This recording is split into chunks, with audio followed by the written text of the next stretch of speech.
The week she hired me began with a silence so heavy it felt louder than any goodbye I had ever known. The kind of silence that settles into your chest and stays there long after the moment has passed. I remember standing in the narrow hallway of her coastal California home, the morning light cutting across the floor like a blade, knowing before anything happened that this would not be just another short job, not just another temporary arrangement meant to fill an empty space in my life. Some connections arrive quietly without warning, and yet they rearrange you forever, and I did not know it then, but that week would become the memory I would return to every single day afterward. If you believe in kindness, second chances, and the quiet ways people save each other without even realizing it, take a moment right now to like this video, share it with someone who needs hope, comment your thoughts, and subscribe to the channel, because stories like this only matter if they are felt and passed on. My name is Daniel Carter, and at that time my life had shrunk to a few essentials: a beat-up car, a folded resume that had been rejected more times than I could count, and a faith that flickered but refused to die. I had lost my job in construction after an injury that healed slower than expected, and with it went my sense of purpose. Bills stacked up like accusations, friendships faded under the weight of embarrassment, and I found myself scrolling through short-term listings just to survive. That was when I saw her post, a simple request for help with household repairs and organizing, 1 week only, good pay, references appreciated. The name attached was Emily Harper, and something about it felt gentle, like it belonged to someone who believed in order and light. Her house sat near the edge of a quiet town, the kind of place where mornings smelled like salt and pine, and the air carried a calm that made you slow down without realizing it. Emily was younger than I expected, early 30s, with tired eyes that held both discipline and sorrow, and a presence that made the rooms feel steadier just by standing in them. She was recently widowed, though she never said it outright. It lived in the way the house was kept too carefully, in the framed photographs that hadn't been moved but were clearly dusted daily, in the way she seemed to exist half in the present and half somewhere far away. I was there to fix shelves, repaint a fence, sort a garage, but I quickly realized I was stepping into a life paused mid-breath. The first challenge came not from the work, but from myself. I had spent months feeling invisible, and suddenly I was in a place where every movement mattered, where my reliability was quietly tested. I showed up early each morning, worked through the list she left on the counter, and left everything cleaner than I found it. There was no conversation beyond logistics, no warmth beyond courtesy, but something unspoken grew in the background, a sense of mutual respect, maybe even gratitude. I struggled with the temptation to overshare, to explain my failures, to justify why I was only here for a week, but I learned restraint, letting my actions speak instead. As the days passed, the house began to change, not just in appearance but in atmosphere. The garage transformed from a cluttered storage of grief into a functional space. The fence took on a fresh coat of white that reflected the sun like forgiveness, and the garden, long neglected, started to breathe again. Emily watched from a distance at first, then closer, her posture slowly loosening as if the house's renewal allowed her to exhale.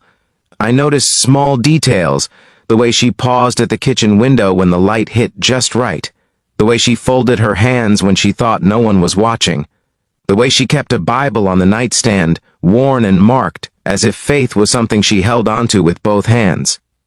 Midweek brought a storm, sudden and relentless, the kind that turns the sky dark before noon and forces everything to stop. I was repairing the back steps when the rain began, soaking through my clothes and tools, and for the first time, Emily insisted I come inside and wait it out. We sat at opposite ends of the living room, the sound of rain filling the space between us, and though no words were exchanged, something shifted. The storm felt symbolic, as if both of us were being reminded that life interrupts, that control is an illusion, and that sometimes the most meaningful moments happen when plans fall apart. My struggle deepened then, because I started to care in a way that scared me. I knew my place, knew this was temporary, but I also knew how rare it was to feel useful again, to feel seen not as a burden but as a solution. Each night, driving back to my small apartment, I carried the weight of what I could not name. A hope mixed with restraint, a longing wrapped in respect. I prayed more that week than I had in months. Not for more time, but for clarity, for the strength to accept whatever the purpose of this connection was meant to be. On the 6th day, while organizing a box of old belongings in the attic, I found a stack of letters tied with a faded ribbon. I did not read them, but I understood immediately that they belonged to a chapter of her life that was both sacred and painful. Carefully, I placed them back exactly as they were, realizing then that trust is often proven not by what you do, but by what you choose not to touch. When Emily later checked the attic, she noticed nothing out of place, but something in her expression softened, as if she felt the respect without seeing it. The final day arrived too quickly, the way meaningful things often do.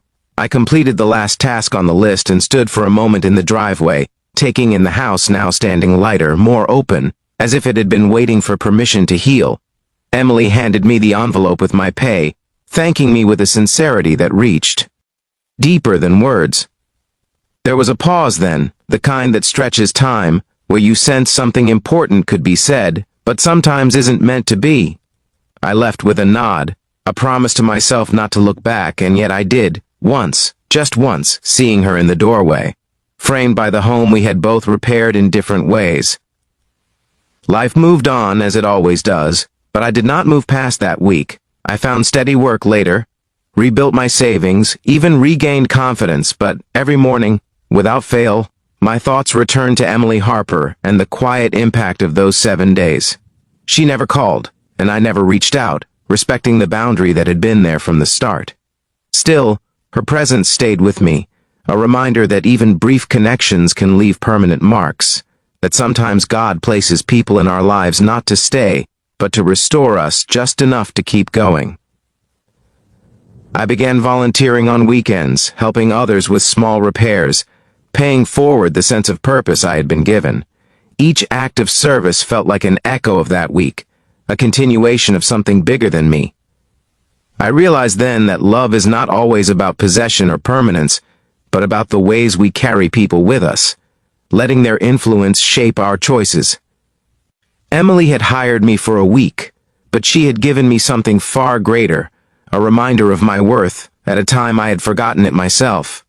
As this story draws close, if it touched your heart even a little, if it reminded you of someone who changed you without staying, please take a moment to like the video, share it, and subscribe, because your engagement helps stories like this reach others who may be quietly struggling. Before the ending, I have a special request for you. Please comment below and share a moment when someone entered your life briefly, but changed you forever. Your words might be the encouragement someone else needs today. I still think about her every day, not with regret, but with gratitude. In a world obsessed with permanence, that week taught me the beauty of temporary grace, the kind that arrives, heals, and leaves you stronger than before. And maybe that is the point, that some people are not meant to walk with us forever, but to meet us exactly where we are, do the work that needs doing, and trust us to carry the rest forward.